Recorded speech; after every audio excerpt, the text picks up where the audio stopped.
જો તમે ઇન્ડિયાની બહાર રહો છો, તમારું કોઈ ફેમિલી મેમ્બર કોઈ જમીન ખરીદી રહ્યું છે, એમાં તમે ઈચ્છો છો કે તમારું નામ જોઈન્ટ ઓનર તરીકે જોડવામાં આવે અથવા તો તમે જમીન ખરીદવા માંગો છો તેવું થઈ શકે ખરું?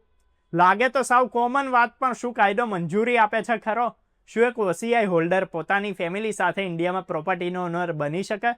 કઈ શરતો સાથે અને કયા ભૂલ કરવા પર તકલીફ થઈ શકે છે? તો સૌથી પહેલાં સમજી લઈએ કે ઓસીઆઈ કાર્ડ હોલ્ડર એટલે કે જે ઓવરસીઝ સિટીઝન્સ ઓફ ઇન્ડિયાને ભારતમાં કેટલાક લિમિટેડ પ્રોપર્ટી રાઇટ્સ મળે છે. તમે ઓસીઆઈ કાર્ડ થ્રુ ભારતમાં કેટલીક સુવિધાઓનો લાભ ઉઠાવી શકો છો, જેમ કે long term visa, financial transactions કે બિઝનેસ ઇન્વેસ્ટમેન્ટ્સ.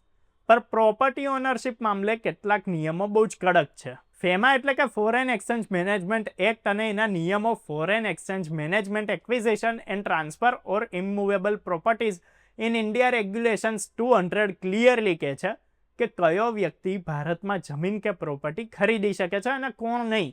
હવે આવીએ મેઇન પોઈન્ટ પર. તો જો તમે એક ઓસીઆઈ હોલ્ડર છો અને તમારું ફેમિલી જમીન ખરીદે છે, તો તમે એ પ્રોપર્ટીમાં જોઈન્ટ ઓનર બની શકો ખરા? તો એનો સીધો જ જવાબ છે ના.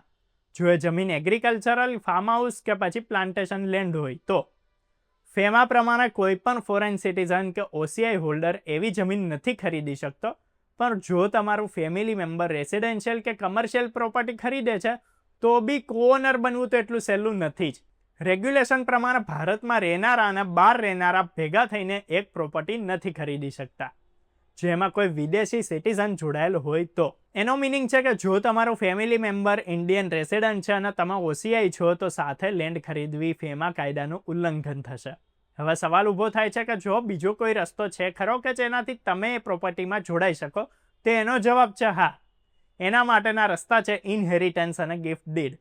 જો તમને property gift did through transfer થાય છે કે પછી વિલમાં તમારું નામ લખાય છે, તે પૂરેપૂરું વેલિડ છે. એટલે જો તમારું ફેમિલી મેમ્બર ઇન્ડિયન રેસિડન્ટ છે અને ઈચ્છે છે કે તમે કોઓનર બનો, તો એ તમારી હિસ્સેદારી ગિફ્ટ કરી શકે છે અને વિલમાં લખી શકે છે. આ પ્રોસેસમાં કોઈ જ ગવર્મેન્ટ અપ્રુવલની જરૂરિયાત નથી હોતી. બસ એ જ ધ્યાન રાખવાનું કે ટ્રાન્સફર રજિસ્ટર્ડ ગિફ્ટ ડીડ કે વિલ થ્રુ થાય.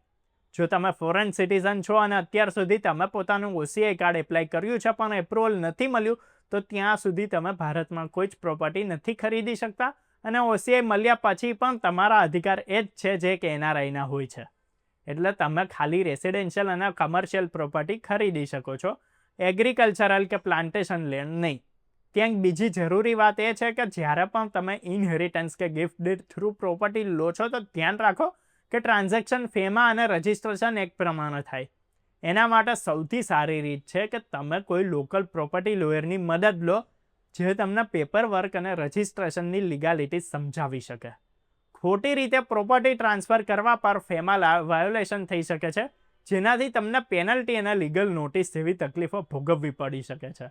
તો બધું જ થઈને અંતે તો વાત ત્યાં જ આવીને અટકે છે કે જો તમે એક ઓસીઆઈ કાર્ડ હોલ્ડર છો અને પોતાના મા બાપ સાથે જોઈન્ટલી પ્રોપર્ટી ખરીદવાનું વિચારી રહ્યા છો, તો એ કાયદાકીય રીતે એલાઉડ નથી. પણ જો તમને લોકો ગિફ્ટ ડીડ કે વિલ થ્રુ પ્રોપર્ટી આપે છે તો લીગલ છે.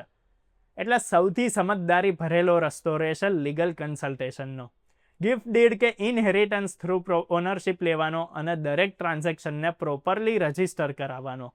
એનાથી ના તો કોઈ કાયદાકીય તકલીફ થશે, ના ફેમા રૂલ્સનું ઉલ્લંઘન. જો હવે તમે યુએસ કે બીજા કોઈ દેશમાં રહો છો અને તમારા પેરેન્ટ્સની પ્રોપર્ટીને લઈને પ્લાનિંગ કરી રહ્યા છો, તો ધ્યાન રાખવું કે દરેક ડોક્યુમેન્ટ, એ ચાહે ગિફ્ટ ડીડ હોય, પાવર ઓફ એટર્ની હોય કે પછી સેલ એગ્રીમેન્ટ હોય, એ ભારતના લોકલ કાયદાઓના હિસાબથી વેલિડ હોવું જોઈએ. ઘણીવાર લોકો વિચારતા હોય છે કે ભાઈ મા બાપના નામે ખરીદી લઈશું અને પછીથી નામ જોડી દેવાશે, પણ ભાઈ કાયદેસર રીતે એવું નથી થઈ શકતું. એટલે તમને હવે સમજાઈ ગયું હશે કે ઓસીઆઈ હોલ્ડરે ભારતમાં પ્રોપર્ટી ખરીદવાના શું રૂલ્સ એન્ડ રેગ્યુલેશનો છે. જો આ વિડીયો તમને હેલ્પફુલ લાગ્યો હોય તો લાઇક કરો, શેર કરો અને આવા જ વિડીયોઝ જોતા રહેવા ફોલો અને સબસ્ક્રાઇબ કરો અર્બન ગુજરાતી.